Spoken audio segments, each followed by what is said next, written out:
Ya, oke, selamat sore. Dengan ucapan diawali dengan Assalamualaikum warahmatullahi wabarakatuh. Eh, Vlog Engkong kali ini ingin sedikit membahas atau menjelaskan kronologi. Ini tujuannya biar penonton tidak salah paham atau apapun lah namanya. Sedikit membahas kronologi kenapa si tetangga yang saya juluki tetangga pendengki itu begitu gencar, udah setahun lebih, mungkin hampir 2 tahun menyerang engkong. Ya, jadi kronologinya sekarang engkong jelasin ya. Jadi begini loh teman-teman, selama engkong ngonten di sini ya, di yang namanya Kampung Keramat, sebelumnya waktu engkong masih tinggal di Cibubur, di mana-mana tuh nggak ada manusia yang model kayak dia, tuh nggak ada. Sekali lagi, manusia yang model kayak dia, yang berinisial IPL alias nama aslinya SPL, itu nggak ada. Nggak ada kasus kayak gini, hanya di sini aja. Nanti engkong ceritain ya kenapa bisa begitu. Engkong ngonten ini jujur cukup sering engkong disawer ya, tanpa engkong minta. Demi Allah, ini pasti banyak yang nonton juga yang nyawer-nyawer engkong kok. Demi Allah, tanpa engkong minta ya. Contoh umpamanya seperti apa namanya, waktu kasusnya anak saya yang namanya Fahri itu, saya berhutang kepada pihak sekolahnya, yang dihitung hutang sama pihak sekolahnya sejumlah 3.500.000, dan Fahri udah harus lulusan sekolah dan udah otomatis harus dilunasi ya kan. Nah di situ engkong bingung. Sebenarnya karena engkong memang nggak punya teman bicara, nggak punya teman curhat, engkong curhatlah, hanya curhatlah di YouTube ini. Engkong bikin konten hanya curhat ya. Tahu-taunya tiga hari kemudian adalah hamba Allah dari Singapura yang mentransfer sejumlah uang itu, 3.600.000-an malahan ya, untuk melunasi hutang-hutang sekolahnya Fahri. Nah, apa hubungannya sama si tetangga pedengki ini yang namanya IPL? Ya udahlah, saya engkong sebut Ipul ya. Hubungannya karena engkong memang nggak pernah punya rekening bank, jadi engkong numpang sama rekeningnya dia. Jadi setiap ada transferan atau ada saweran itu masuk ke rekening dia. Nah, kalau engkong orangnya berusaha untuk amanah ya, kalau memang amanahnya itu adalah full untuk melunasi hutang, ini contoh salah satu aja ya, melunasi hutang-hutang sekolahnya, hutang-hutangnya Fahri terhadap sekolahnya, hutang-hutang kami terhadap sekolah, sejumlah itu yang kong manfaatkan seluruhnya untuk melunasi itu gitu. Dan banyak, terusnya contoh waktu cucu engkong meninggal, ada lagi yang sawer 1 juta, masuklah ke rekening dia juga melalui rekeningnya si Ipul ini gitu. Karena amanahnya untuk membiayai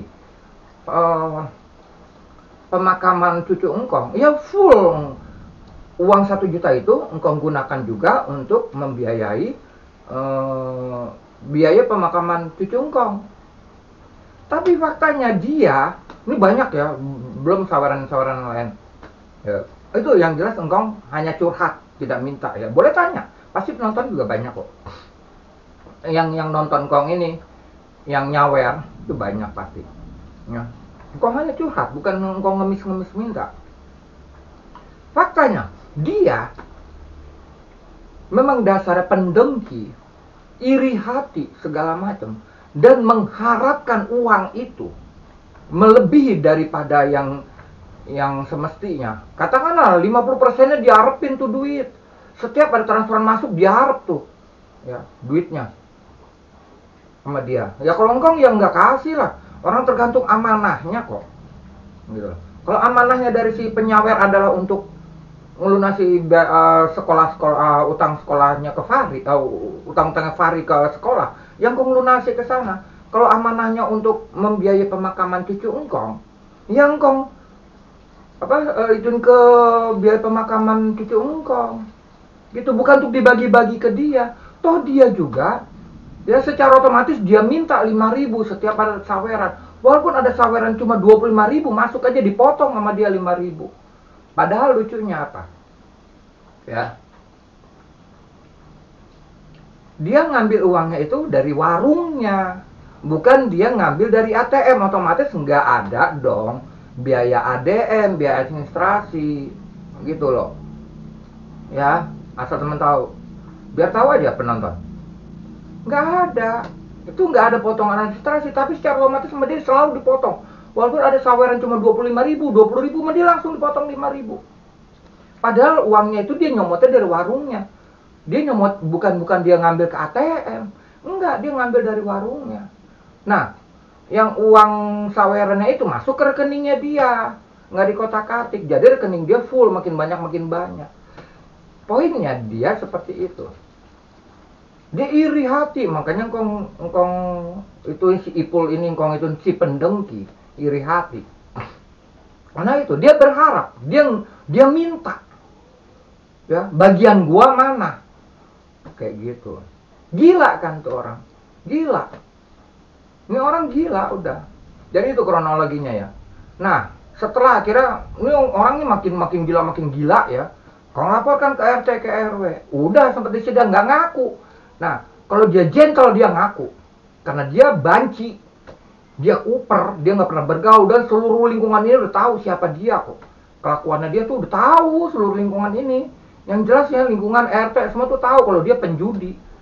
Wow, doyan banget main judi online. Ini engkong beberin aja. Ya. Nggak apa-apa ada kepalang. Ini klarifikasi. Kronologinya seperti itu. Dia nyerang engkong terus karena apa? Dia dengki, dia iri, dia ngarep. Ya, dia ngarep. Dia meminta bagian dari setiap saweran yang ke engkong. Jadi seperti itu. Akhirnya, udah setelah itu, yang engkong pindahkan. Engkong nggak mau lagi numpang rekening sama dia. Engkong numpang rekening ke tetangga yang satunya yang jos, baik banget. Tidak serupiah pun dia memotong uang. Berapapun jumlah yang masuk ke dia, ya, yang nyawer ke engkong melalui rekening orang ini, yang orangnya jos banget, ya, tidak dipotong seperak pun, jos. Engkong pindah udah ke dia. Nah kalau si Ipul ini mau jahat nih orang, ya, iri dengki, lu pokoknya satu kampung ini udah tahu semua kelakuannya dia lah. Yang jelas dia penjudi ya. Bahkan dia udah berapa kali warungnya bangkrut, dimodalin lagi sama orang tuanya, bangkrut, dimodalin lagi bangkrut. Kerjanya tiap hari cuma makan tidur. Orang tuanya sendiri yang ngomongnya. Orang tuanya sendiri, bapaknya sering curhat di musola. Kerjanya cuma makan tidur. Seperti itu. Ini fakta ya. Ini bukan fitnah. Engkong tuh nggak mau pakai fitnah. Ya, beberapa video engkong yang sebelumnya yang dulu itu adalah bukti. Kesaksian para tetangga maupun RT tentang dia. Silakan tonton deh. Ada beberapa itu engkong wawancara itu RT, engkong wawancara itu beberapa tetangga ya tentang dia. Semua mengatakan seperti itu. Jadi fakta, engkong bukannya fitnah, nggak kayak dia. Kalau dia fitnah, banyak fitnah. Dia kelakuannya jelek, kasihan. Kalau menurut engkong ya gini loh, aneh. Tanda kutip ya. Ibunya seorang emaknya nih, seorang guru ngaji, tapi anaknya kelakuannya kayak gitu. Ya. Kelakuannya nggak bener. Kelakuannya hobi menghujat, iri dengki. Ya, iri hati banget, dengki. Terus nggak boleh ngelihat orang punya rezeki dikit, diminta, diarep sama dia. Tukang fitnah, tukang menghasut. Kayak gitu. Dia nggak tahu, dia ngiranya engkau masih udah nggak ada lagi. Dia menganggap dia udah berhasil menghasut para netizennya engkau supaya tidak membantu engkau atau tidak nyawer engkau. Salah besar. Masih banyak, masih ada yang bantu engkau tanpa engkau minta. Mereka sawer demi apapun, tanpa engkau minta mereka nyawer. Anak-anak engkau alhamdulillah suka bantu. Jadi kayak gitu. Tapi nggak mau lagi masuk ke rekening dia. Dia ngira kali udah nggak masuk ke rekening dia, dianggapnya engkau udah nggak ada yang nyawer. Salah besar. Padahal engkau udah pindahin. nyawernya udah nggak ke dia, nggak melalui rekening dia lagi, melalui rekening tetangga yang super baik. Jadi itu aja kronologinya ya. Sekali lagi engkong jelaskan, saya jelaskan. Dia iri hati, dia minta setiap sawerannya buat engkong. Intinya itu. Dari setahun 2 tahun yang lalu, setiap ada saweran yang buat engkong masuk ke rekening dia, tuh dia minta. Dia arep sama dia harap gitu. Engkong nggak mau, engkong tergantung amanah.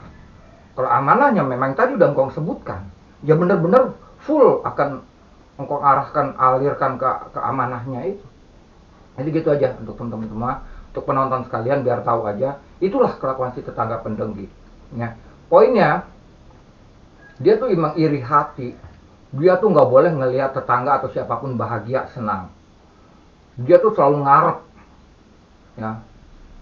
Nah, dan dia sangat pemalas. Itu dibuktikan sendiri, bapaknya sering curhat di musola. Engkau punya bukti juga. Ya, bapaknya sering curhat di musola, kalau dia kerjanya cuma makan tidur. Bahkan, ya maaf nih, yang terakhir nih, ini pribadi banget nih, engkong hantam sekalian ke dia ya. Ya. Umur udah 40 lebih, tapi belum sama sekali pernah nikah. Ya, logika. Perempuan mana yang mau sama dia? Tukang hobi main judi online, hobinya tukang menghujat, doyan menghasut, doyan fitnah, iri dengki, males. Ya, dikasih warung sama orang tuanya, dibikinin warung sama orang tuanya, dibikin bangkrut mulu. Udah berkali-kali tuh warungnya bangkrut. Bangkrut saya kenapa? Ya ulah dia sendiri. Satu, ya mungkin modalnya dipakai buat main judi online. Kedua, sekarang gini, warung di kampung, warungnya warung kecil doang. Masa setiap bukanya jam 9 malam baru buka, jam 3 pagi udah tutup. Orang mah kalau pengen maju, itu dari subuh udah buka. Tengah malam baru nutup. Bukan jam 9 malam baru buka, jam 3 pagi udah tutup. Gimana nggak mau bangkrut? Gitu. Ya pokoknya itu aja poinnya ya. Sekali lagi, dia iri dengki, dia ngarep, dia minta setiap saweran yang buat engkong melalui rekening dia. Kronologinya dari awal sekali seperti itu. Karena engkong orangnya mau berusaha untuk selalu amanah, nggak akan engkong bagi. Karena amanahnya untuk, misalkan tadi udah engkong sebutin berulang-ulang, untuk itu ya benar-benar untuk itu amanahnya. Kayak gitu ya. Toh dia udah potong langsung kok. 5.000 perak, 10.000, 5.000, 10.000, kalau gede dikit 10.000 sampai 15.000. Kalau kecil 5.000, 25.000 atau 20.000 aja dipotong 5.000 sama dia. Padahal tidak narik dari ATM, dari mesin ATM, padahal enggak, ngambil dari laki warung. Nah, otomatis rekening dia kan makin naik dong, makin nambah. Tapi masih dipotong. 20.000, 25 aja masih dipotong 5.000 sama dia. Padahal dia ngambil uangnya dari laki warungnya. Bukan ngambil dari ATM gitu loh. Jadi kayak gitulah modelannya manusia satu si pendengki ini. Ya udah itu aja kronologi yang bisa engkau kasih tahu ya. Terus juga video engkau yang kemarin engkau udah jelaskan. Engkau bersumpah, engkau nazar. Begitu engkau mendengar dia mati, ya syukur-syukur engkau masih bisa menyaksikan sakaratul mautnya akan engkau videoin. Kalau enggak pun proses pemakamannya, dari proses dia dimandiinnya sampai proses pemakamannya, pasti engkau hadir dan engkau videoin. Ya, engkau pengen tahu. Gitu aja. Ada kejanggalan-kejanggalan enggak? Karena Allah selalu berjanji ya kepada orang-orang yang dilaknat sama Allah. Orang-orang yang sekali lagi orang-orang yang dilaknat sama Allah pasti juga diperlihatkan azabnya di dunia. Berupa sakaratul mautnya yang susah ataupun proses pemakamannya yang susah. Yang aneh-aneh lah pokoknya. Itu udah pasti. Ntar akan kong videoin. Dan kong upload ke YouTube, ke channel kong, tujuannya ini dijadikan contoh buat penonton yang lain. Jangan berkelakuan seperti manusia ini. Gitu aja ya. Terserah penonton mau itu nanti dianggap itu adalah mendidik, konten mendidik atau bukan, terserah. Tapi bagi engkong itu adalah konten mendidik karena memberikan contoh. Jangan berkelakuan seperti dia. Gitu aja. Oke, itu aja yang bisa engkong kasih tahu kronologinya kenapa dia mendengki seperti itu. Dan engkau nggak mengelak juga ya. Banyak juga penonton nih, ada juga bukan banyak ya, yang terhasut sama dia. Ya, yang terhasut sama dia. Ada, ya itulah terserah lah.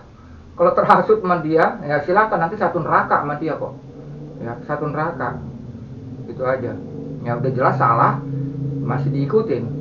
Nggak ada bedanya kayak gini. Orang yang malah menghujat Palestina, orang yang malah menghujat Hamas, malah mengagung-agungkan membela Israel, kan lucu. Contoh paling gampang kayak gitu. Itu kan jelas nyata mana benar mana yang salah, ya kan. Orang malah menghujat orang Palestina, menghujat Hamas yang memperjuangkan negaranya, justru membangga-banggakan si penjajah, si Israel. Nggak ada bedanya kayak begitu. Sama ya. Kayak gitu. Ya, tapi terserah. Ya bagi penonton yang terhasut sama dia, silakan. Nggak apa-apa. Ada pertanggungjawabannya kok. Setiap manusia pasti ada pertanggungjawabannya di akhirat. Ya. Jangankan di akhirat, di alam kubur juga udah diminta pertanggungjawabkan. Jangankan di alam kubur, di dunianya pun pada saat sakaratul maut aja itu akan dipertontonkan sama Allah. Itu azab di dunia seperti itu. Banyak contoh. Silakan deh searching tuh di YouTube deh, ya, azab di dunia atau azab proses pemakaman, azab sakaratul maut. Ketik aja itu di YouTube, banyak itu contoh. Ya. Jadi di dunia pun Allah akan memberitahukan, mempertontonkan azabnya bagi orang-orang yang dilaknat. Itu aja. Ya. Bagi orang-orang yang dilaknat sama Allah, pada saat sakaratul mautnya akan diperlihatkan, dipertontonkan. Ya, kalau engkau udah pernah menyaksikan satu orang masih keluarga leluhur engkau, ya, engkau nyaksiin mata kepala bagaimana azab sakaratul mautnya, berarti azab di dunianya dipertontonkan sama Allah. Makanya engkau sangat yakin itu. Ya udah itu aja. Engkau tutup. Mudah-mudahan bisa dipahami. Engkau terserah apapun. Oh iya, satu lagi deh. Ya. Engkau nggak akan kena mental. Ya, semakin hari semakin banyak yang jahat mangkong. Justru engkau bahagia. Apa bahagianya? Satu, pepatah. Pohon makin tinggi, makin banyak terpaan anginnya. Kedua, pohon yang buahnya manis pasti sering ditimpukin orang untuk diambil buahnya. Paham ya maksudnya ya? Istilah atau pepatah seperti itu. Dan keuntungan bagi engkau, kalau engkau makin sabar, coba makin sabar. Ya, pahala buat engkau. Dan dosa besar buat orang-orang yang menghujat, yang menjahatin engkau, yang menzalimi engkau. Itu engkau yakin. Karena dalilnya juga udah jelas. Ada. Mau Quran, hadis maupun logikanya ya. Ada. Ya.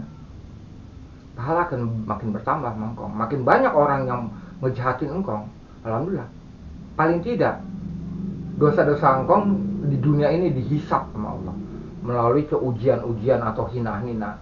Karena paling gampangnya gini.